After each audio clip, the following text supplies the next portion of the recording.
Annonceurs, entrepreneurs, promoteurs et chefs d'entreprise, choisissez dès à présent votre meilleur partenaire média, Ideal Production. Ideal Production est basé à Cotonou au Bénin. Ideal Production, le partenaire exclusif de Sika TV en Afrique.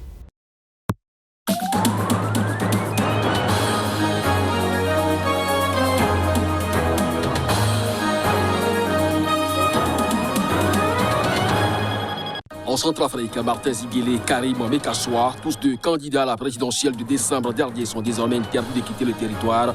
Ils souhaitaient se rendre au Niger pour l'investiture du nouveau président Mohamed Bazoum.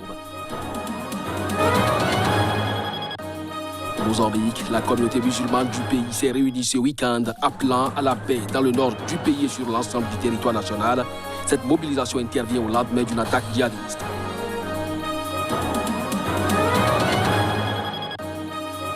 Le duo candidat du parti FCBE à la prochaine présidentielle au Bénin était en meeting ce dimanche à Cotonou. Alassane Djemba et Paul Humpé, son vice-président, sont allés exhorter les populations à voter pour eux le 11 avril.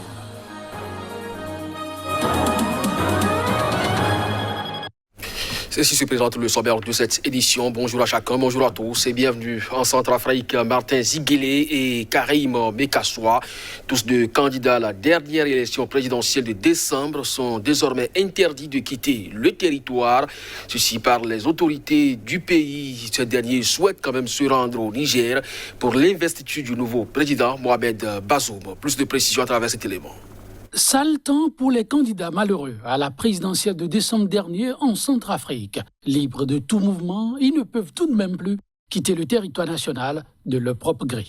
Après Anissé Georges Dologuélé, qui s'est vu imposer une interdiction formelle de quitter le pays, à Martin Ziguélé et Karim Mekassoua de devoir subir le même sort. En effet, l'ancien Premier ministre Martin Ziguélé et l'ancien président de l'Assemblée nationale Karim Mekassoua, tous deux candidats lors de la dernière présidentielle, avait formulé une demande d'autorisation de sortie hors du territoire national afin de se rendre à Niamey en vue de répondre à l'invitation pour l'investiture du nouveau président élu du Niger, Mohamed Bazoum. Une demande rejetée par le ministre de la Sécurité publique sur ordre, dit-on, du chef de l'État, Faustin Archange Touadéra. Un flou incompréhensible pour Martin Ziguélé qui dénonce un retour de l'arbitraire et de l'autoritarisme et un déni de droit.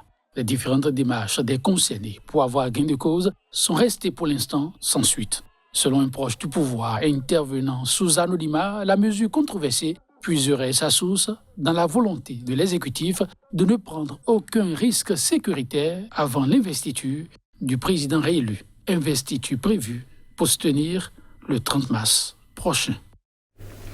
Le duo candidat du parti Foscori pour un Bénin émergent, FCBE, à la prochaine présidentielle au Bénin, était en meeting ce week-end à Cotonou, ville phare du pays. Alassane Djemba et Paul Humpé, son vice-président, sont allés exhorter les populations venues massivement les écouter à faire voter pour eux le 11 avril prochain. Reportage de Saturne Joshua et Kevin Achaoui.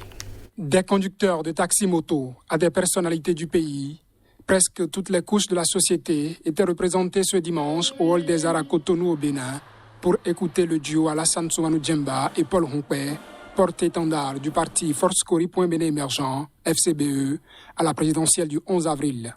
Si les choix faits par ce parti pour formaliser son existence et se positionner pour la présidentielle ont été sujets à controverse, différentes allocutions à ce meeting voudraient que les polémiques se taisent et que l'union sacrée soit faite autour des candidats désignés. Comme pour lever tout équivoque concernant la position du parti sur l'échiquier politique national, le vice-président candidat FCBE a voulu rassurer. On nous a insultés, traînés dans la boue, mais nous avons tenu bon, parce que, comme le dit, c'est la fin qui justifie les moyens. Oui ou non? Eh bien, l'objectif, c'est d'offrir au peuple béninois cette alternance. Certains s'étonnent et se demandent si c'est vous qui parle comme ça. Vous ne saviez pas. Nous sommes bel et bien de l'opposition et il faut le retenir. Sur la victoire du parti à cette présidentielle, Le candidat au poste de président n'a aucun doute. C'est déjà en sa qualité de prochain président que Alassane Djemba Soumanou s'adresse à l'assistance. Chers compatriotes, votre futur président de la République vous parle. Notre projet de société que nous vous proposons, si vous êtes d'accord avec nous, c'est préparer le peuple béninois à l'alternance démocratique le 11 avril 2021. Les Béninois construisent le Bénin par le consensus. L'heure est arrivée. Depuis le 6 avril 2016, le Bénin est embarqué dans un bus où le conducteur brûle tous les feux rouges, où le conducteur tombe trop dans les trous.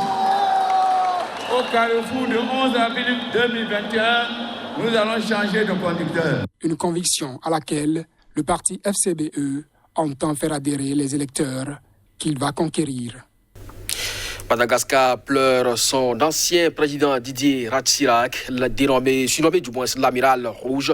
Il est hospitalisé en début de semaine et est décédé ce dimanche à 84 ans. C'est l'ancien président, le président de la République qui a apporté cette nouvelle aux populations. Cybercriminalité, cette fois en Zambie, le président Edgar Lungu a indiqué avoir signé une loi pénalisant désormais la cybercriminalité. La signature de cette loi intervient 2 semaines après l'approbation du test par le Parlement. Une loi pénalisant la cybercriminalité a été signée mardi dernier par le président zambien Edgar Lungu. L'information a été donnée par son cabinet qui a ajouté que le président espérait qu'elle amènerait de la raison dans la façon dont Internet est utilisé en Zambie. Il s'agit uniquement de protéger les citoyens d'abus de la part de gens qui pensent qu'ils peuvent dire ce qu'ils veulent en se dissimulant derrière le cyberespace, a-t-il ajouté. La loi qui permet les vérifications sur des ordinateurs privés pour activités illicites a été signée 2 semaines après l'adoption du test par le Parlement. Le ministre de l'Intérieur, Stephen Kampiongo, avait défendu la nécessité de cette nouvelle législation en expliquant que le harcèlement en ligne était en hausse dans le pays et visait les adultes comme les enfants. Les contrevenants écoperont d'une amende, voire d'une peine d'emprisonnement pouvant aller jusqu'à 5 ans. Mais cette nouvelle loi fait craindre à l'opposition que le pouvoir ne s'en serve pour faire taire les voix critiques avant les élections en août.